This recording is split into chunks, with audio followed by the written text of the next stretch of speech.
بسم اللہ الرحمن الرحیم۔ ناظرین، اسلام میں شوہر اور بیوی کا آپس میں جمع کرنا بہت ہی بابرکت عمل بتایا گیا ہے۔ اللہ تعالیٰ کا ارشاد ہے، اور اس کی قدرت کی نشانیوں میں سے ایک نشانی یہ ہے کہ اس نے تمہارے لیے تمہاری ہی جنس کی عورتیں پیدا کی تاکہ ان کی طرف مائل ہو کر سکون حاصل کر سکو۔ حضرت ابو ذر رضی اللہ تعالیٰ عنہ فرماتے ہیں، بعض اصحابہ کرام رضوان اللہ اجمعین نے حضور صلی اللہ علیہ وآلہ وسلم سے عرض کیا، اے اللہ کے رسول صلی اللہ علیہ وآلہ وسلم، مالدار اجر و ثواب میں آگے بڑھ گئے، حالانکہ وہ بھی نماز ویسے ہی پڑھتے ہیں جیسے ہم پڑھتے ہیں، وہ بھی ویسے ہی روزے رکھتے ہیں جیسے ہم رکھتے ہیں، اور اپنے فاضل اموال کو خیرات کرتے ہیں۔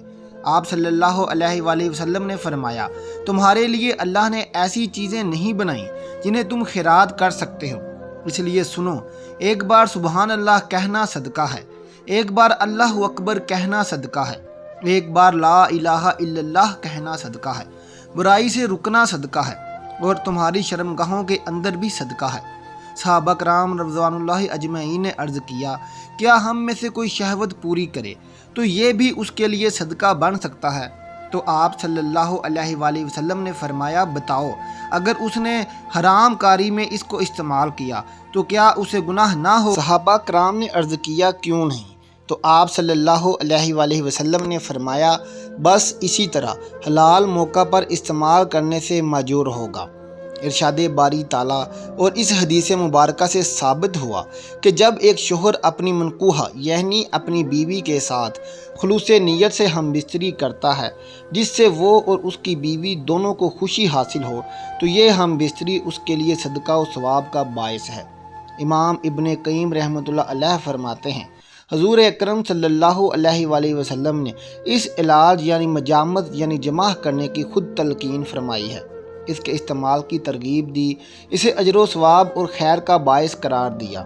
اس میں شک نہیں کہ یہ عمل کامل لذت کا سبب، محبوب کے ساتھ نیکی اور احسان کا ذریعہ، اجر و ثواب کا باعث، خیر خیرات کا وسیلہ، دل کی خوشی کا سامان، غلط افکار کا ازالہ کی تدبیر اور روح کے ہلکے پھلکے ہونے کی علت ہے۔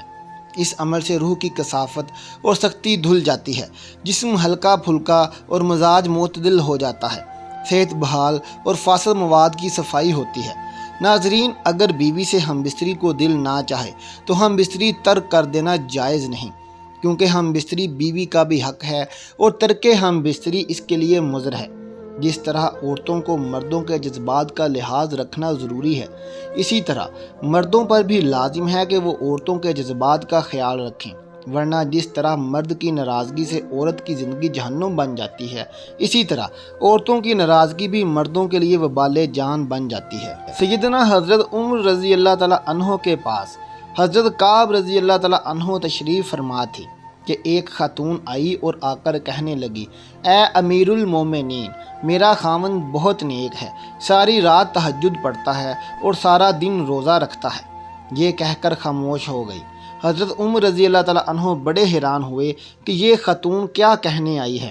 اس نے پھر یہی بات دہرائی کہ میرا خاوند بہت نیک ہے، ساری رات تہجد میں گزارتا ہے اور سارا دن روزہ رکھتا ہے۔ یہ سن کر حضرت کعب رضی اللہ تعالیٰ عنہ بول پڑے کہ اے امیر المومنین، اس نے بڑے اچھے انداز سے اپنے خاوند کی شکایت کی ہے۔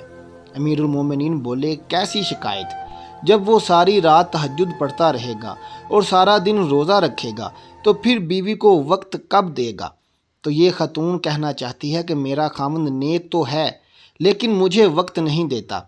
چنانچہ حضرت عمر رضی اللہ تعالیٰ عنہ نے اس کے خاوند کو بلایا تو اس نے کہا، ہاں اے امیر المومنین، میں مجاہدہ کرتا ہوں۔ حضرت عمر رضی اللہ تعالیٰ عنہ نے حضرت کعب رضی اللہ تعالیٰ عنہ سے کہا کہ آپ فیصلہ کریں۔ حضرت کعب رضی اللہ تعالیٰ عنہ نے اس شخص سے فرمایا کہ دیکھو، شرعاً تمہارے لیے ضروری ہے کہ تم اپنی بیوی کے ساتھ وقت گزارو، ہنسی خوشی اس کے ساتھ رہو، اور کم از کم ہر 3 دن کے بعد اپنی بیوی کے ساتھ ہم بستری ضرور کرو۔ وہ میاں بیوی جب جا چکے تو حضرت سیدنا عمر رضی اللہ تعالیٰ عنہ نے حضرت کعب رضی اللہ تعالیٰ عنہ سے پوچھا کہ آپ نے یہ شرط کیوں لگائی کہ ہر 3 دن کے بعد بیوی سے ملا کرو؟ تو انہوں نے کہا کہ دیکھیں، اللہ رب العزت نے مرد کو زیادہ سے زیادہ 4 شادیوں کی اجازت دی ہے، چنانچہ اگر 4 شادیاں بھی کسی کی ہوں تو 3 دن کے بعد پھر پہلی بیوی کی باری آتی ہے، تو اس لیے میں نے اس سے کہا کہ زیادہ سے زیادہ تم 3 دن رات عبادت کر سکتے ہو، اور 3 دن کے بعد 1 دن اور رات پر تمہاری بیوی کا حق ہے جو تمہیں اس کے ساتھ گزارنا پڑے گا۔ تو دیکھیں شریعت انسان کو کیا خوبصورت باتیں بتاتی ہے۔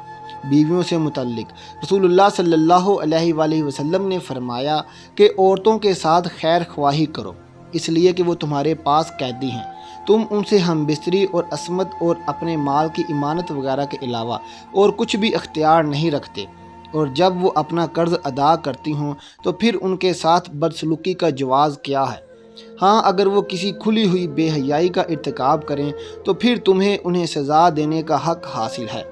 پھر اگر وہ ایسا کریں تو انہیں بستروں سے علیحدہ چھوڑ دو اور انہیں مارو، لیکن اذیت ناک مار نہ ہو۔ اس کے بعد وہ اگر تمہاری مطیع ہو جائیں تو پھر انہیں سزا دینے کا بہانہ تلاش نہ کرو۔ سنو، جس طرح تمہارا تمہاری بیویوں پر حق ہے، اسی طرح تم پر تمہاری بیویوں کا بھی حق ہے۔ تمہارا حق تمہاری بیویوں پر یہ ہے کہ وہ تمہارے بستر کو ایسے لوگوں کو نہ روندنے دیں جنہیں تم ناپسند کرتے ہو، اور تمہارے گھر میں ایسے لوگوں کو آنے کی اجازت نہ دیں جنہیں تم اچھا نہیں سمجھتے۔ سنو، اور تم پر ان کا حق یہ ہے کہ تم ان کے لباس اور پہننے میں اچھا سلوک کرو۔ جس طرح عورتوں کو مردوں کے جذبات کا خیال رکھنا ضروری ہے، اسی طرح مردوں کو بھی لازم ہے کہ وہ بھی عورتوں کے جذبات کا خیال رکھیں، ورنہ جس طرح مرد کی ناراضگی سے عورت کی زندگی جہنم بن جاتی ہے، اسی طرح عورت کی ناراضگی بھی مرد کے لیے وبال جان بن جاتی ہے۔ اگر کسی اجنبی عورت پر اتفاقیہ نظر جا پڑے اور وہ خوبصورت معلوم ہو تو گھر جا کر اپنی بیوی سے ہم بستری کر لو تاکہ شہوت کو سکون ہو سکے۔ ارشاد نبوی صلی اللہ علیہ وآلہ وسلم ہے کہ جب تم میں سے کسی عورت کو دیکھو اور اسے خوبصورت دکھائی دے تو اسے اپنی بیوی کے پاس چلے جانا چاہیے، کیونکہ عورت کی شکل میں شیطان آتا ہے اور عورت کی شکل میں ہی واپس جاتا ہے۔ اگر کسی کی بیوی نہ ہو تو وہ اللہ تعالیٰ سے پناہ طلب کرے، گناہوں سے سلامتی کی توفیق مانگے اور شیطان مردود سے اللہ کی پناہ مانگے۔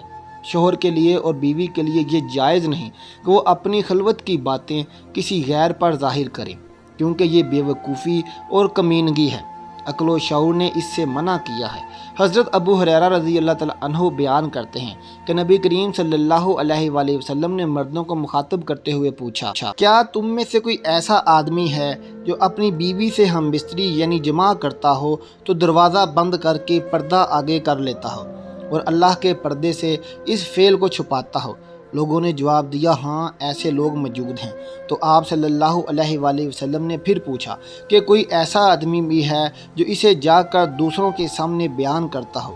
یہ سن کر صحابہ کرام رضوان اللہ اجمعین خاموش ہو گئے، اور اس کے بعد آپ صلی اللہ علیہ وآلہ وسلم عورتوں کی طرف مخاطب ہوئے اور ان سے پوچھا، کیا تم میں سے کوئی ایسی عورت ہے جو اپنے خاوند سے خلوت کی باتیں دوسری عورتوں سے بیان کرتی ہوں؟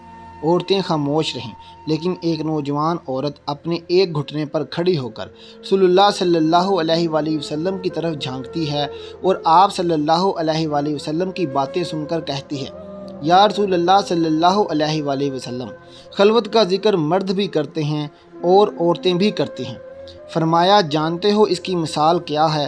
اس کی مثال یہ ہے جیسے کوئی شیطان عورت کسی شیطان مرد کو سر راہ مل گئی ہو اور اپنی حاجت اس کے ساتھ پوری کی ہو، اور دریں اثنا لوگ ان کی طرف دیکھتے رہے ہوں۔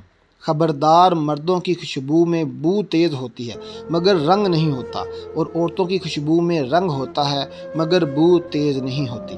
مفہوم یہ ہے کہ مرد ایسی خوشبو لگائیں جس میں بو ہو اور رنگ نہ ہو، جیسے عطر اور عود وغیرہ، اور عورتیں ایسی چیزوں کا استعمال کریں جس میں رنگ ہو، خوشبو نہ ہو، مثلا زعفران اور مہندی وغیرہ۔